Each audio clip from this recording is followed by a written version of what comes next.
Welcome back to Rock on Philly TV. I'm your host, Jennifer Logue, and we've got even more music news for you in this segment. My next guest is a super accomplished filmmaker, photographer, curator, and talent buyer.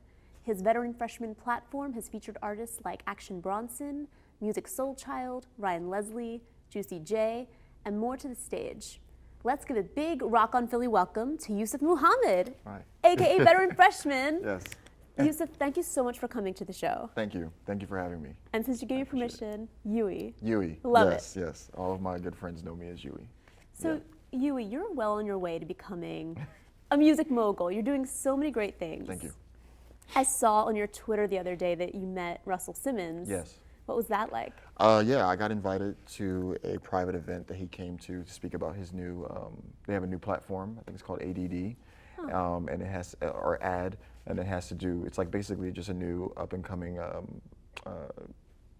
artist development platform. And so yeah, after the actual initial like talking and things like that, I got a chance to walk up to him and just speak with him and told him how much of an inspiration he was to me. Definitely. Explained to him some of the things that I was working on. And he basically just told me to keep going. He said, you know, keep going and keep working. And I shook his hand and it was great. It was Wow, great. Yeah. that's incredible. Yeah. What inspiration he is to many. Yes. And now you as a talent promoter, Yeah. tell us about that. How did you get started? So I went to school for film, and one of the things that I did was I shot a lot of music videos. In addition to that, I also got into photography, and that allowed me to do like different concerts and basically travel around taking pictures of artists. And I basically just, because of being filming and doing photography, I got to see the behind the scenes of how shows work. And I basically just told myself I can do that. And so in March of 2011, I threw my first concert while I was in college, like scrapped up all my money and threw my first show. And that's kind of how I fell into it. From that first show, went to 7 shows. The next year I did 20 shows. The next year I did 40. That's this year, incredible. yeah. That's incredible that you've come so far. Thank you. In 3 short years. 3 years, yeah. So what is next for you? What are you working on in Philly right now? So in Philadelphia right now, there's a few things that I'm doing. I have my jazz showcase that I work on, which is called Who Got the Jazz, which is a blend of the kind of the new talent, the younger artists, but allowing them to recreate a lot of these jazz classics. Oh, cool. That's something I'm doing at World Cafe Live that I'm working on. Great venue.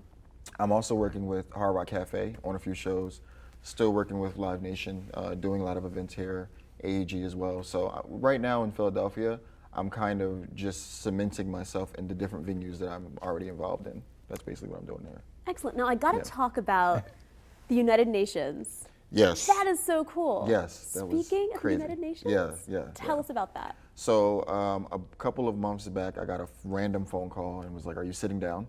And I said, "Yeah." And they said, "We want you to come talk at the United Nations about what you do, about just your different works and your accomplishments and things that the things that you're working on."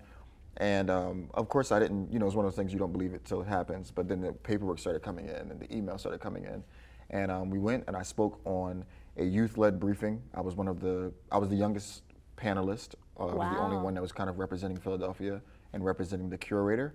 But we basically talked about music, youth, and culture, and how the music of today is going to affect us moving forward, and how the music of today also affects the youth in the present. And so I got to speak on just my role as a curator who throws concerts, that it's very important that I put talent on the stage that give good messages or give positive messages. And so sometimes, I have to play the role of, I have to play the game, but most of the time I'm very conscious of who I book for artists and for young people to be there. Very cool. Shows. And you're branching out now beyond Philly as well. Yes. You're in LA, you're in London. Yes. Tell us about that. I spent most of February and the early part of March in London via social networks. Via social networks, I found a bunch of me's in London, connected with them, had meetings with them. So I'm now currently working on 2 events that I'm planning on throwing in London later on in the year. Cool. Basically like a veteran freshman, but like a London version where I'll take 2 or 3 artists from Philadelphia to London to perform. Oh, cool. So that's something I'm working on. And as well as in LA, I spent most of April in LA, and I'm actually in the process of creating a festival there. I'm actually trying to create my own festival there. So Excellent. I'm still in the process of getting sponsors and things like that, but the actual deck for the festival is done. It's laid out. I have the venues and everything. So I'm just waiting on trying to get everything. Getting it all organized. Yeah, It's a lot of work. It's a lot of work. Yeah, it's a lot of work. Now, who are some artists we should watch? Since you're a talent curator, Yeah. who should we watch for in Philly? Right now, our crowning prince, the person who I will champion no matter where I go is, of course, Chill Moody. Chill Moody. Chill cool. is he's definitely one of the shining stars in Philadelphia right now. Right behind him is, right next to him is Mont Brown. He's another artist who, he's not just an artist, but he's also a curator as well. He actually throws block parties and events and things like that. And he's also really just has he just does a lot of things for the community. Then there's like singers like Bino and Jacqueline Constance, and there's rock bands like Nico's Gun. So there's a lot of artists that I work with. In this year alone, I've already booked like 48 local artists. Wow, there's just so much out there. Yeah. There's so much out there. There's a lot of talent in Philly. Yeah. Yeah. Yes. Well, thank you so much, You're welcome. Yui, for Thank you. coming to Rock on Philly TV. Thank you for having me. I really appreciate it. It was an honor. Thank Super you. insightful. Be sure to follow Veteran Freshman on Twitter for all his latest shows. And stay tuned. Rock on Philly returns with much more after the break.